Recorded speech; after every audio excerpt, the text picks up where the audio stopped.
I really hope the example that I have in my head translates properly to those of you listening and watching this video. This one might get a little dense, may be a little convoluted, but roll with me, okay? Let's talk a little bit about unity consciousness again, because I really do feel that it's important that we continue to talk about this to prepare a lot of people for what's to come. You know, in the age of Aquarius, the vibrations are rising, which means the consciousness of the population is rising.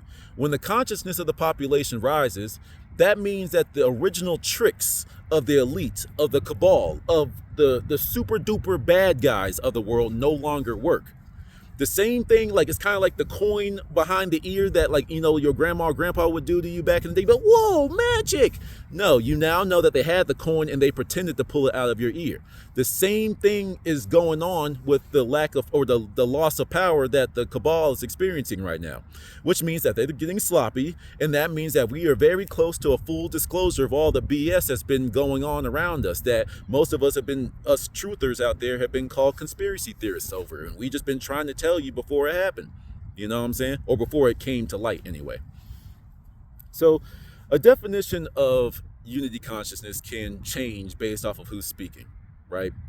You know, a lot of people, when they first hear it, they think that we're all going to be looking the same, dressing the same haircut, speaking in unison like we have a hive mind. And I do not believe that. That wouldn't even make sense. Why would anyone look forward to that?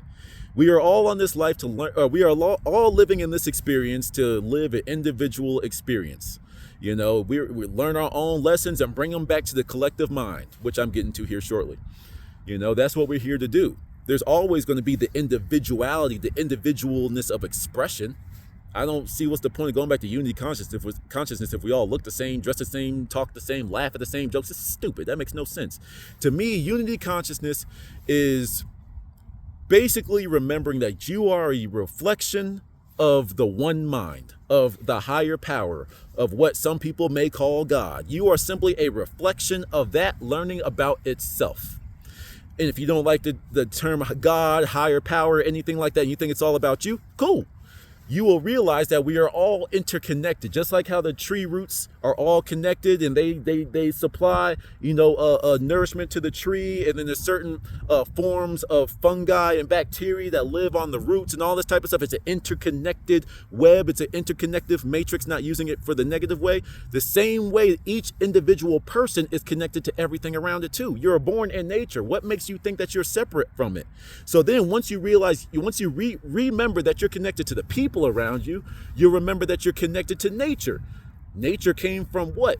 The cosmos. Once you realize you're connected to the nature, you're connected to the cosmos. Once you're connected to the cosmos, it just goes to infinity. And that's where most people call that infinity. They call it God, a higher power, a higher sense of intelligence that's way above our comprehension. All right, cool. So let me give you an example of how to think, how to either think or how to practice moving your way back into this state of consciousness, right? Number one, you just simply need to remember that we're all reflections of one another. When the world is moving in unity consciousness and living in unity consciousness, there's going to be no drama. There's going to be no war. There's going to be no violence. Why? If you know that that person literally is you, why would you inflict harm on them? Why would you speak negatively about them? You see, most of the lower vibrational people that behave in that certain type of way, they're projecting. Are you going to continue projecting and living in a low vibratory state when the entire population of the world, the entire planet itself is raising in vibration? That's on you. But you don't want to find out what happens when you don't match the vibration of your host planet. And that's what's happening right now. A great cleansing is going on as we speak, and that will be disclosed in due time. Anyway, let's get to this convoluted ass example that I have in my head. This is an example of what you need to think to understand unity consciousness if this is a new concept for you, or if you already know it and you just want to hear it from a different perspective. Here you go. Let's use a fake person. Let's go with Stacy Smith. I know, original name, Stacy Smith. Stacy Smith is called on air for a televised interview. So, hey, Stacy, how you doing? So just tell the world a little bit about yourself. Now, most of the time when people have to talk about themselves, they go into resume mode. Oh, well, yes, my name is Stacy Smith. I am the CTO, the CFO, the CEO of a Fortune 500 company that grossed $120 trillion last year. It was amazing. It was a pretty good year, yeah.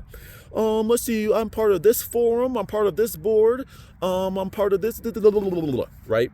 Once again, the 3D matrix has made us put more importance of these outside things. Unity consciousness is all about what you can provide to the collective that all came from inside. So who are you? Well, if you want to get closer to unity consciousness, you need to drop off the outside stuff. What are some of the things that don't change? Unity consciousness is getting closer to the capital T truth. So you start to drop off the lowercase t truths as you work your way back to unity consciousness, right? So let's do this again. Stacy, tell us who you are, minus the external worldly things. Well, you know, I'm a happy wife to Paul Smith. I am the mother to 3 beautiful children and blah, blah, blah. Well, this might be rude and don't take this the wrong way. Just roll with the hypothetical here. But being a mother can change. I know once you have the kid, even if the kid disappears or disowns you, you're still a mother. I get it, but just roll with it. You know, being a mother can change. Being a wife can change. Divorce, you know what I'm saying? As the sun's going down, but it's all good. We're going to finish this. You know, so who are you? When you don't have those things, who are you? Right? Well, my name is Stacy. I'm a pretty happy person. I'm this, I'm that, blah, blah, blah, blah. Okay, but once again, you know, your happiness can change. So who are you? I'm Stacy. Your name can change. How many name changes do we have in the Bible? You can go sign a couple of pieces of paper and change your name at the courthouse. So again, who are you? I am. There we go. I am. And the funny part is we're still not done yet. Because when you get to I am, we all know the power of I am. When you say I am happy, what follows it? I am.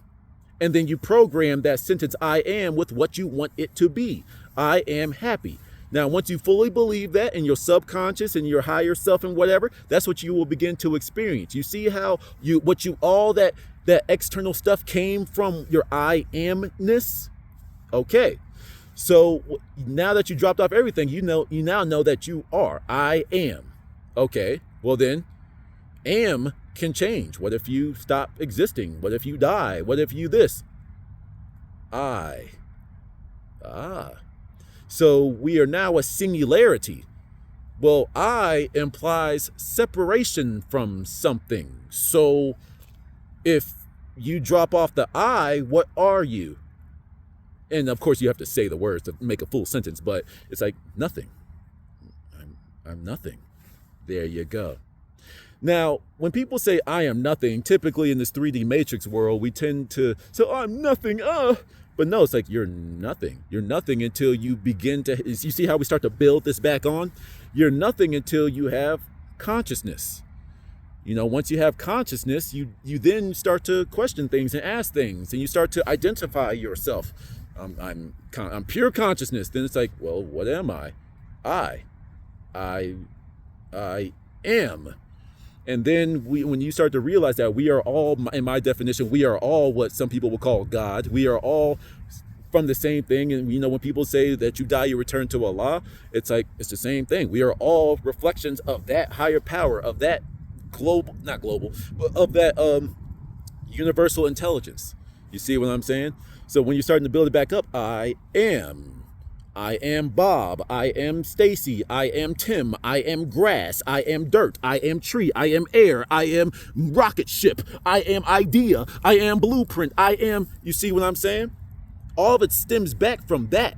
So the way to enter unity consciousness is a big circle. It's a spiral. People need to stop thinking linearly. What do I need to do? A, B, C, D, E. Because once you realize something, now different conversations can be had. But once you break it all the way back down to that nothingness, that's when you loop back into exploring and living this 3D experience that we're all here to learn something from. You see what I'm saying? So to summarize it, to re-enter unity consciousness, you have to drop off everything on the outside. You have to bring it all the way back to the core, to the source of your being. Some people call it God, some people call it energy, some people call it the one mind, blah, blah, blah, blah, blah. You break it all the way down to what that thing is, the parent material. What's the parent that I am made of, right? So you drop off the work accolades, you drop off the external people, you drop off the way you dress, the music you listen to, you drop all that off. You butt ass naked now. Who are you? I am Prince. Okay, now I'm Prince. I'm awesome.